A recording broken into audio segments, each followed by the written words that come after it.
Hello everyone. बच्चों, आज हम क्लास 11 इंग्लिश हॉर्नबिल की एक बहुत ही इमोशनल और meaningful poem the photograph by Shirley Toulson को डिटेल में समझेंगे। जैसा कि आप लोग इमेज में देख सक रहे हो कि एक अंकल रहते हैं और यहाँ पे पोएट की मदर के साथ उनकी 2 कज़न्स रहती हैं। ठीक है, तो ये सिर्फ एक फ़ोटोग्राफ की पोएम नहीं है। इस पोएम के थ्रू पोएट हमें बताते हैं कि समय कभी नहीं रुकता, लोग बदल जाते हैं, लेकिन यादें हमेशा हमारे साथ रहती है। इस पोएम में एक फ़ोटोग्राफ के ज़रिए बच्चों चाइल्डहुड मेमोरीज़, लॉस और ग्रीफ को बहुत ही खूबसूरती से दिखाया गया है। तो चलिए आइए शुरू करते हैं एक सुंदर सी कविता पोएम द फोटोग्राफ। मैं इस इमेज के थ्रू आप लोग पोएट को इमेजिन करके पढ़ सकते हैं और याद भी रख सकते हैं। A photograph by Shirley Toulson. The cardboard shows me how it was. यहाँ पे जो कार्डबोर्ड है बच्चों, ये बताया जा रहा है फ़ोटोग्राफ के बारे में। ठीक है, ये जो कार्डबोर्ड है ये किसके बारे में बताया जा रहा है? फ़ोटोग्राफ के बारे में। ये बता रहा है कि ये कार्डबोर्ड दिखा रहा है कि कैसा वो फ़ोटो है जिसके बारे में मैंने जस्ट आप लोग को अभी बताया कि पोएट इस फ़ोटोग्राफ को देख के बताते हैं, अपनी पुरानी मेमोरीज़ को याद करते हैं और उनके ज़रिए अपनी माँ को और माँ की पुरानी यादों को वो याद करते हैं। ठीक है, तो शुरू करते हैं। The cardboard shows me how it was. Cardboard से मतलब फ़ोटो का हार्ड पेपर है यहाँ पे। पोएट फ़ोटो देखकर पास्ट यानी पुराने टाइम को याद कर रही हैं। When the two girl cousins went paddling। ठीक है, जब 2 कज़िन्स, 2 गर्ल कज़िन्स क्योंकि बच्चों लड़के भी हो सकते हैं, लड़कियां भी हो सकती है। यहाँ पे पोएट की माँ की कज़िन्स, दोनों लड़की कज़िन्स समुंदर के किनारे पानी में पैर डालकर खेल रही थी। पैडलिंग का मतलब होता है पानी में पैर डाल के खेलना। Each one holding one of my mother's hand. दोनों कज़िन्स जो पोएट की मदर के दोनों हाथ पकड़े हुई थी। And she the big girl some 12 years or so. उस वक्त पोएट की मदर लगभग 12 साल की थी और बाकी कज़िन से बड़ी थी। ठीक है बच्चों। All 3 stood still to smile through their hair.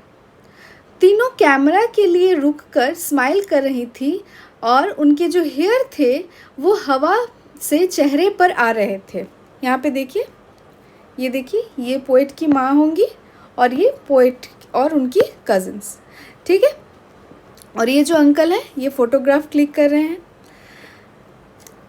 At the uncle with the camera a sweet face. उनके अंकल फ़ोटो खींच रहे थे और तीनों उनकी तरफ देखकर स्माइल कर रही थी।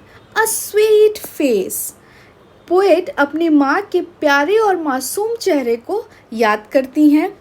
माई mother's that was before I was born. ये जो चेहरा है ये कब का है? जब पोएट का जन्म नहीं हुआ था। ये फ़ोटो उस समय की है जब पोएट का जन्म नहीं हुआ था। ओके, नहीं हुई थी उनकी जन्म। And the sea which appears to have changeless. समुंदर आज भी लगभग वैसा ही है, लगता है, उसमें ज़्यादा बदलाव नहीं आया है। क्योंकि बच्चों नेचर में ज़्यादा बदलाव नहीं आता है। बदलाव किस में आता है? ह्यूमन बींग्स में। ह्यूमन बींग्स आते हैं और समय के साथ चले जाते हैं। ठीक है। Watched their terribly transient feet. मतलब समुंदर की लहरें उनके पैरों को छू रही थी। यहाँ पे टेरिबली ट्रांजिएंट का मतलब होता है बच्चों टेम्पोररी, टेम्पोररी, ओके, जो हमेशा ना रहे। यहाँ पे फीट को एक्चुअली में ट्रांजिएंट नहीं बोला गया है, यहाँ पे बोला गया है एक्चुअली में ट्रांजिएंट ह्यूमन लाइफ को। किसको बोला गया बच्चों? ह्यूमन लाइफ के बारे में ट्रांजिएंट वर्ड यूज़ किया गया है कि नेचर तो रहता है लेकिन ह्यूमन लाइफ हमेशा चेंज होते रहता है, लोग आते हैं और चले जाते हैं।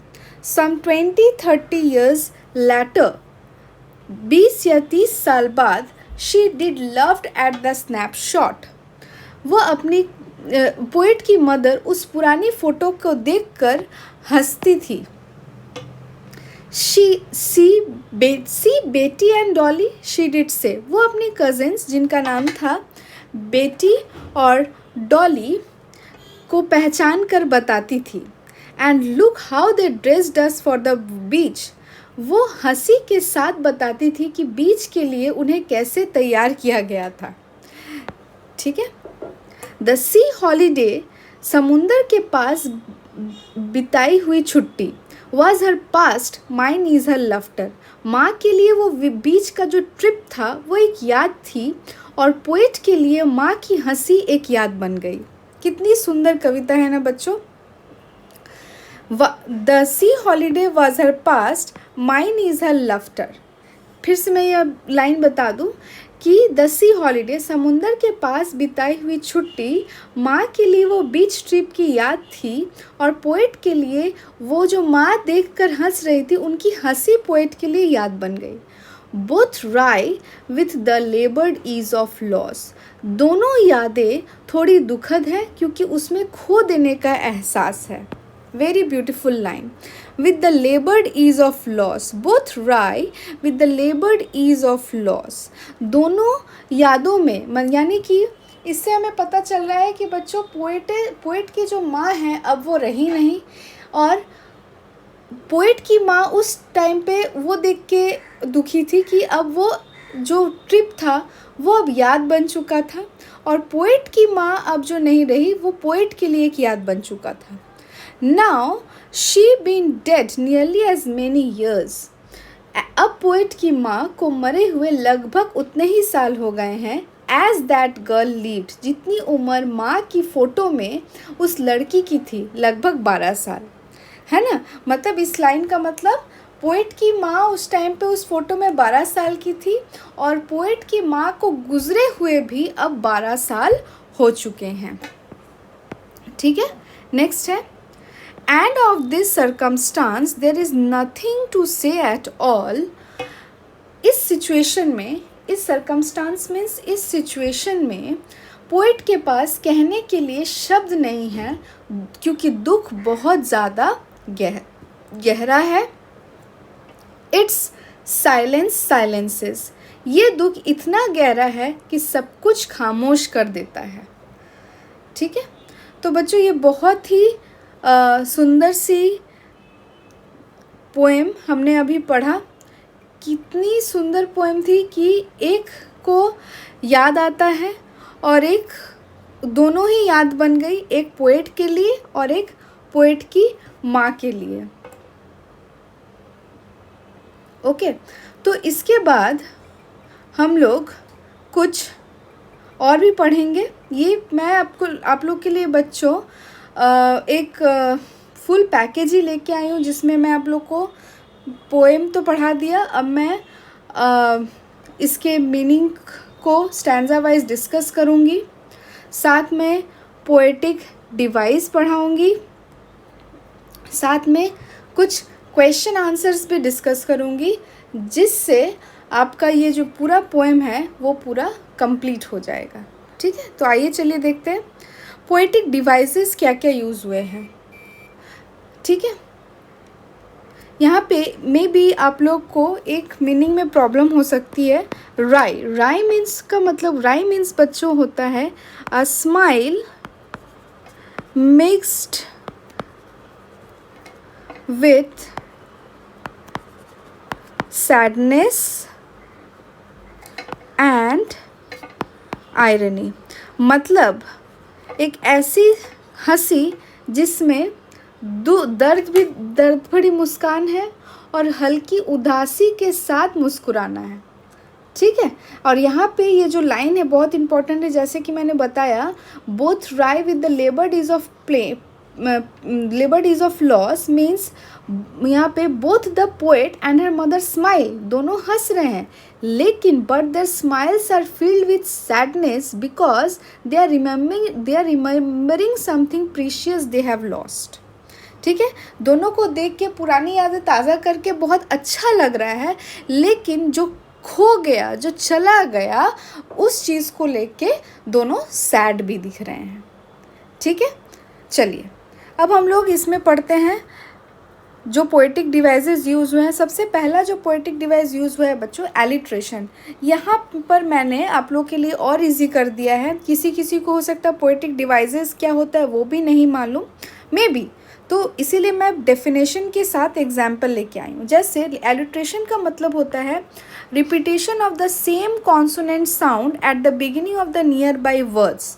एग्जाम्पल से repetition of the same consonant sound, S S S, consonant sound है ना एस, और बार बार रिपीट हो रहा है, तो जब इस तरह का हो तो उसको बोलते हैं alliteration, repetition of the same consonant sound at the beginning of the nearby words. ठीक है, S S S, repetition of the S sound हुआ है।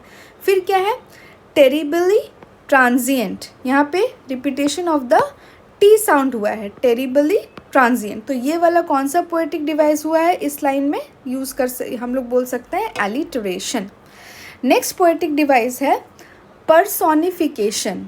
डेफिनेशन क्या है इसमें, पर्सोनिफिकेशन का मीन्स होता है giving human qualities to non living things. मतलब ह्यूमन क्वालिटीज़ को नॉन लिविंग थिंग्स के थ्रू पर्सोनिफाई करना, बताया जाना।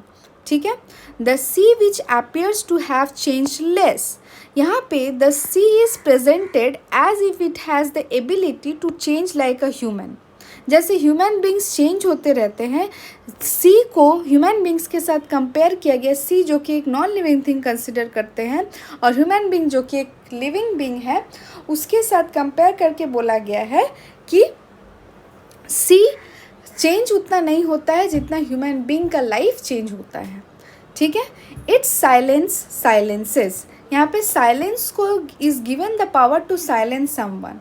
चुप्पी ने चुप्पी को चुप रखा है, कितनी सुंदर सी लाइन है, silence is given the power to silence someone. ठीक है, नेक्स्ट जो हमारा पोएटिक डिवाइस है वो है, नेक्स्ट हमारा पोएटिक डिवाइस है ट्रांसफर्ड एपिथेट। वो क्या होता है, an adjective is transferred from the person it actually describes to another noun. Terribly transient feet, देखिए transient actually refers to human life. मैंने पहले पढ़ाते वक्त भी बताया था, जो ट्रांजिएंट है वो फीट के लिए नहीं, एक्चुअली ह्यूमन लाइफ के लिए बोला गया है, नॉट टू द फीट। तो ट्रांसफर्ड एपिथेट क्या होता है, एक ऐसा एडजेक्टिव जो यूज़ किया जाता है पर्सन के लिए और वो एक्चुअली डिस्क्राइब किया जाता है थ्रू अनदर नाउन। ये जो ट्रांजिएंट यूज़ किया गया है फीट के लिए लाइन में, लेकिन ये एक्चुअली ह्यूमन लाइफ को बोला गया है कि ये हमेशा क्या रहता है, टेम्पोररी रहता है, ना कि feet. Okay, next is oxymoron. Oxymoron ये इंपॉर्टेंट है।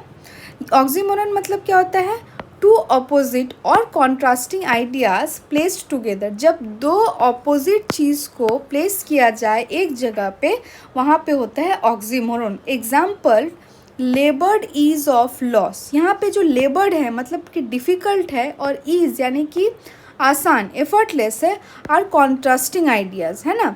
लेबर्ड मतलब डिफ़िकल्ट और ईज़ यानी कि कॉन्ट्रास्टिंग, एफर्टलेस। इन दोनों वर्ड्स को एक साथ प्लेस किया गया है।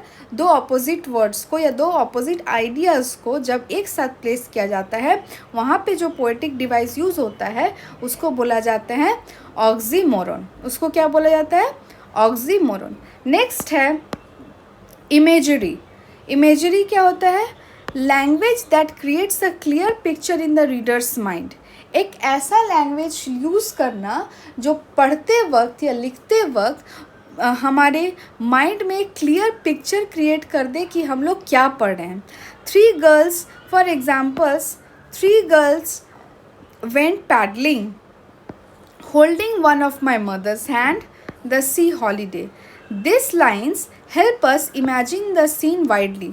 ठीक है, देखिए 3 girls went paddling, holding one of my mother's hand, the C holiday. ठीक है, तो ये जो फर्स्ट वाली सबसे पहले जो मैंने आप लोग को इमेज यहाँ पे दिखाया था, ये आप लोग जब पढ़ते होंगे तो आप लोग के माइंड में ऐसा ही पिक्चर आया होगा. तो इससे क्या होगा, ये वाला जो आपका पोएम का जो आइडिया है आपके माइंड में और क्लियर हो गया होगा. इमेजिन करके जो आपका पोएम है वो और क्लियर हो गया होगा. इसीलिए इस पोएटिक डिवाइस को बोलते हैं इमेजरी. ठीक है, नेक्स्ट हम लोग पढ़ेंगे सिम्बॉलिज्म. नेक्स्ट हम लोग क्या पढ़ेंगे, सिम्बॉलिज्म क्या होता है. एन ऑब्जेक्ट और idea represent something deeper. Example, कोई एक ऐसा ऑब्जेक्ट जो किसी चीज़ को डीपली समझाए. फॉर एग्जाम्पल फोटोग्राफ, जो कि समझा रहा है memories and passage of time, जो कि कोई याद बन जाती है और टाइम कैसे पास हो जाता है उसको सिम्बॉल कौन कर रहा है, फोटोग्राफ. नेक्स्ट क्या है, सी. किस चीज़ का सिम्बॉल है ये, परमानेंस, जो कि परमानेंट रहता है और हमेशा कंटिन्यू रहता है. तो सी किसको सिम्बोलाइज कर रहा है, परमानेंस एंड कंटिन्यूटी. कार्डबोर्ड क्या सिम्बोलाइज कर रहा है, fragility and temporary nature of life, कि हमारी लाइफ जो है वो टेम्पोररी है और फ्रेजाइल है, मतलब बहुत ही सूक्ष्म है. तो इसको क्या बोल रहा है, किससे सिम्बोलाइज हो रहा है ये, कार्डबोर्ड. कॉन्ट्रास्ट यानी showing the difference between two ideas, transfer oxymoron के तरह. The unchanging sea, changing human life. ठीक है, पास्ट हैप्पीनेस, प्रेजेंट लॉस. ठीक है, ये कॉन्ट्रास्टिंग आइडियाज़ है. पास्ट हैप्पीनेस यानी कि पास्ट ऐसी खुशी जो अब चली गई है, वो पास्ट में तो जिसको देख के खुशी तो मिल रही है लेकिन ये सोच के दुख लग रहा है कि अब वो चीज़ नहीं है, इसलिए पास्ट हैप्पीनेस यानी कि हमारा प्रेजेंट लॉस. और अनचेंजिंग सी यानी कि सी तो चेंज हो रहा है लेकिन ह्यूमन लाइफ क्या हो रहा है, सी तो अनचेंज रह रहा है लेकिन ह्यूमन लाइफ चेंज होते रह रहा है. एन्जैबमेंट का मतलब क्या होता है, एक ऐसा सेंटेंस जो कंटिन्यू करता है नेक्स्ट लाइन में और कोई पॉज नहीं लेता, यानी कि कॉमा या फुल स्टॉप ना ले, तब उसको क्या बोलते हैं, एन्जैबमेंट. देखिए जैसे द सी हॉलीडे, यहाँ पे कुछ भी पंचुएशन नहीं है. Was her past, mine is her laughter. ये जो एक लाइन से दूसरा लाइन जंप हुआ विदाउट किसी पंचुएशन के, इसी को बोलते हैं एन्जैबमेंट. ठीक है, तो ये थे बच्चों आपके लिटरेरी डिवाइसेस जो मैंने आप लोग को डेफिनेशन के साथ पढ़ाया और एग्जाम्पल्स के साथ भी दिया ताकि आप लोग को लाइंस पढ़ने में आसानी हो जाए. The idea flows into the next line without ending. अब हम लोग पढ़ते हैं थोड़ा सा स्टैंजा का एक्सप्लेनेशन. एग्ज़ाम के टाइम पे अगर आप लोग थोड़ा भूल भी जाओ तो थोड़ा पढ़ लोगे तो हो जाएगा. The cardboard shows transient fit. First paragraph है, a poem is a tribute to the poet's mother. She is looking at an old photograph of her mother which was on a frame of a cardboard. The picture has 3 girls in which the middle one is the eldest, यानी कि poet की mother. It is poet's mother when she was 12 years old or so. Beside her on her both sides are her 2 cousins who are holding her hands and are younger than her mother. They were paddling on a beach holiday. Her uncle took the photograph then. The sea touched the terribly transient feet which indicates the ever changing life of human beings, जो हमेशा change होते रहता है, as well as the shortness of stay in this world, कि यहाँ पे कोई भी ह्यूमन बींग परमानेंट नहीं है, आप आए हो तो आप जाओगे. In contrast to the eternity of nature, लेकिन नेचर जो है वो हमेशा वैसा ही रहेगा, परमानेंट रहेगा. The girl's life change drastically in this period but the sea has not change. Poet की मम्मी की लाइफ चेंज हो गई, वो गर्ल से अब वो मदर बन गई, एक वाइफ बन गई और अब वो दुनिया भी में नहीं रही, लेकिन जो सी है वो वैसा का वैसा ही है. It explains the transient nature of humans. ठीक है, ये था आपका स्टैंजा 1 का मीनिंग. स्टैंजा 2 देख लेते हैं. Some 20-30 years later, labor days of loss. After 20 or 30 years, the poet's mother used to look at the old photograph and laugh. 20-30 साल के बाद उसकी मम्मी, पोएट की मम्मी जब फोटोग्राफ की तरफ देखती है और देख के हंसती है. The photograph reminded her of the happy beach holiday she had enjoyed with her 2 cousins. Photograph क्या याद दिला रहा था कि कैसे उसकी मम्मी ने एंजॉय किया था बीच हॉलीडे अपने 2 कजिन्स के साथ. शी रिकॉल्ड मतलब उसने फिर से दोबारा से याद किया those beautiful childhood memories with happiness. कितनी खुशी के साथ उसने अपने बचपन की यादें को याद किया. हाउएवर हालांकि those joyful moments had already passed and could never return. वो जो यादें थी वो ऑलरेडी हो चुकी हैं, वो दोबारा कभी नहीं होंगी. The photograph preserve those memories but time had move on. Photograph में वो मेमोरीज तो रह गई लेकिन टाइम आगे बढ़ गया. Therefore, the poet calls this feeling the labor days of loss. इसीलिए पोएट ने यहाँ पे इस फीलिंग को बोला है labor days of loss, मतलब meaning that the pain of losing those happy days becomes easier to bear with time. अब धीरे धीरे क्योंकि बहुत समय हो चुका है तो वो जो पेन था उन हैप्पी डेज़ को लॉस करने का वो धीरे धीरे समय के साथ अब बर्दाश्त करने लायक हो गया है. ठीक है, अब हम लोग देखते हैं स्टैंजा 3 का मतलब. Now she been dead its silences. The poet's mother has now dead for many years. Her death has separated the poet from her forever. The poet cannot share those memories with her mother anymore. अब कोई नहीं रह गया poet के साथ जिसके साथ वो मेमोरीज पोएट अपनी शेयर कर सके. The poet feels a deep silences because of her mother's absence. अब पोएट को बहुत ज़्यादा चुप्पी लगती है क्योंकि उसकी मदर अब नहीं रही. This silence is not just the absence of sound. ये जो साइलेंस है, ये जो चुप्पी है, ऐसा नहीं है कि कोई साउंड बंद हो गया है, कोई आवाज़ बंद हो गई है, लेकिन ये जो चुप्पी है but the silence created by the death and loss. ये जो चुप्पी है वो डेथ और उसके लॉस के वजह से ये चुप्पी है. The poem ends by showing that time changes everything but memories remain.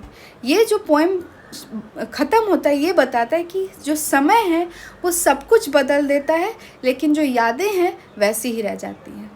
तो बच्चों देखिए, मैंने आप लोग को वो तीनों स्टैंजास पढ़ाएं, उनके मीनिंग वहीं पे बताएं, फिर आप लोग को अभी तक पोएटिक डिवाइसेस पढ़ाया और तीनों स्टैंजास के मीनिंग भी समझा दिए. अब हम लोग थोड़ा सा आगे बढ़ के क्वेश्चन आंसर्स भी डिस्कस कर लेते हैं ताकि आप लोग को कहीं इधर उधर ना भटकना पड़े कि मैं इसके लिए दूसरा वीडियो देख लूँ फिर इसके लिए दूसरा वीडियो देख लूँ. आप लोग को एक ही वीडियो में एक फुल पैकेज के तौर पे सब कुछ एक जगह पे अवेलेबल मिल जाएगा. What does the poet photograph depict? The photograph depicts the childhood of the poet's mother. She was about 12 years old and was enjoying a beach holiday with her 2 younger cousins. They were paddling in the sea while holding each other's hands. The photograph was taken by their uncle. ठीक है, तो photograph क्या depict करती है? Poet की mother की childhood memories जबकि वो 12 साल की थी और बीच हॉलीडे अपने 2 यंगर कजन्स के साथ एंजॉय कर रही थी. वो लोग सी में पैडलिंग कर रहे थे और एक दूसरे का हाथ पकड़े हुए थे और वो फोटोग्राफ उनके अंकल ले रहे थे. Why did the poet's mother laugh at the photograph? Poet की माँ हंसी क्यों फोटोग्राफ देख के? The poet's mother laughed because the photograph reminded her of her happy days of her childhood and the enjoyable beach holiday with her cousins. She smiled while remembering those pleasant memories, although she knew those moments could never come back. जो poet की mother थी इसलिए हंसी क्योंकि photograph उनको याद दिला रहा था चाइल्डहुड की हैप्पी डेज़ के बारे में और एन्जॉयबल बीच हॉलीडे के बारे में. वो इसलिए हंस रही थी क्योंकि वो उन सुनहरे यादों को याद कर रही थी. हालांकि उनको पता था कि वो यादें दोबारा वो जो मोमेंट्स है वो कभी नहीं आएंगे. ठीक है, वो पल कभी नहीं वापस आएंगे. Why has the sea changed less in comparison to 3 girls who enjoyed the sea holiday? The sea is eternal but the life of human beings is mortal. Sea तो हमेशा रहेगा लेकिन जो human beings का life है वो mortal है यानी कि temporary है. The stay of human beings is short in contrast to the eternity of nature. जो ह्यूमन बींग का लाइफ है वो एकदम छोटा है लेकिन हम नेचर जो है वो इटर्नल है, वो चलता रहेगा. The girls lives changed drastically or in this period, but the sea has not changed. वो जो लड़की यानी कि पोइट की माँ, उनकी लाइफ तो चेंज हुई, पहले यंग हुई, फिर पोइट की माँ बनी, फिर अब उनकी डेथ भी हो गई है, लेकिन सी जो है, जो जहाँ का था वो वहीं का है, यही बताया गया है. Question number 4, explain the term terribly transient feet. जो तो मैंने पहले ही आपको बता चुकी हूँ, लेकिन फिर भी मैं बता दूँ. Transient means temporary. Here the feat cannot be temporary, but the life of human beings is temporary. It indicates the ever-changing lives of human beings in this world and shortness of their stay in contrast to the eternity of nature. वही बात है, transient का मतलब होता है temporary. यहाँ पे feat तो temporary नहीं हो सकता, लेकिन human life is temporary. और ये बताता है कि human life हमेशा change होते रहता है इस world में, और हमेशा हाँ यहाँ पे हम लोग का जो रहना है वो बहुत ही कम समय के लिए है. हालांकि सी नेचर जो है वो इटर्नल टाइम के लिए, इटर्निटी ऑफ नेचर यहाँ पे बताया जा रहा है. Next, both wry with laboured ease of pain, elucidate. यहाँ पे both has two significances, but it signifies the smiling face of the mother and how she must have felt when she looked at the photograph of her beach holiday with her two cousins, Betty and Dolly. Second, the poet recollects her mother's sweet smile. Both of them lost something which they cherished a lot, and they cannot leave that moment again. It took a long time for the poet to believe and comfort herself that her mother is no more. ठीक है, both यहाँ पे कहने का मतलब है, मैंने समझाते हुए भी बोला था कि पोएट की माँ के लिए एक है और एक पोएट के लिए है. ठीक है, दोनों का अपना अपना इम्पॉर्टेंट है. पहला वाला क्या सिग्निफाई कर रहा है, smiling face of the mother, और कैसे उन्होंने फील किया होगा उस फोटोग्राफ को देखकर भी, जो कि बीच हॉलीडे पे बिताया हुआ समय था अपने कज़िन्स के साथ, बेटी और डॉली. सेकंड जो है, जो पोएट अपनी माँ के हंसते हुए चेहरे को याद करता है. बोथ ऑफ देम, दोनों ने, पोएट ने भी और पोएट की माँ ने भी कुछ खोया है जो कि उनको बहुत पसंद था, और लेकिन उस मोमेंट को, उस पल को लोग दोबारा जी नहीं सकते. पोएट को अपनी माँ ये बिलीव करने में बहुत ज़्यादा समय लगा और ख़ुद को कंफर्ट करने में, ये विश्वास दिलाने में कि अब उनकी माँ नहीं रही, और इस बात का उनको बहुत ज़्यादा दुख है. What does the poet mean by its silence silences? Death is the ultimate silence. The death of the mother has made the poet silent. ये यही बता रहा है. साइलेंस साइलेंसेस का मतलब है कि मौत ही, डेथ ही जो है फाइनली सब कुछ ख़त्म कर देता है, ये साइलेंट कर देता है. जो डेथ ऑफ द मदर है उसने पोएट को भी अब साइलेंट कर दिया है, इसीलिए इट्स साइलेंस साइलेंसेस. तो बच्चों देखिए, मैं आप लोग को ये पोएम पूरा हुआ, कैसे मैंने आप लोग को इमेज के थ्रू समझाया, इमेजिन करवाया, फिर आप लोग को लाइन बाय लाइन पोएम को समझाया, पोएटिक डिवाइसेस बताए, और फिर एक एक पैराग्राफ का मीनिंग बताया, और फाइनली क्वेश्चन आंसर्स भी इसी में करवा दिया. तो एग्ज़ाम के टाइम आप लोग अगर एक बार इस वीडियो को देख लो, मैं ये नहीं सजेस्ट करूँगी कि एग्ज़ाम के समय देखिए, बिल्कुल नहीं, पहले देखिए, और फिर से जब रिवाइज़ करना हो तब आप लोग इसको रिवाइज़ कर सकते हैं इस वीडियो के थ्रू. थैंक यू बच्चों, आज के लिए इतना ही. अगर कुछ नहीं समझ में आया हो तो कमेंट सेक्शन में ज़रूर बताएं, और चैनल को लाइक और सब्सक्राइब ज़रूर करें. Thank you so much.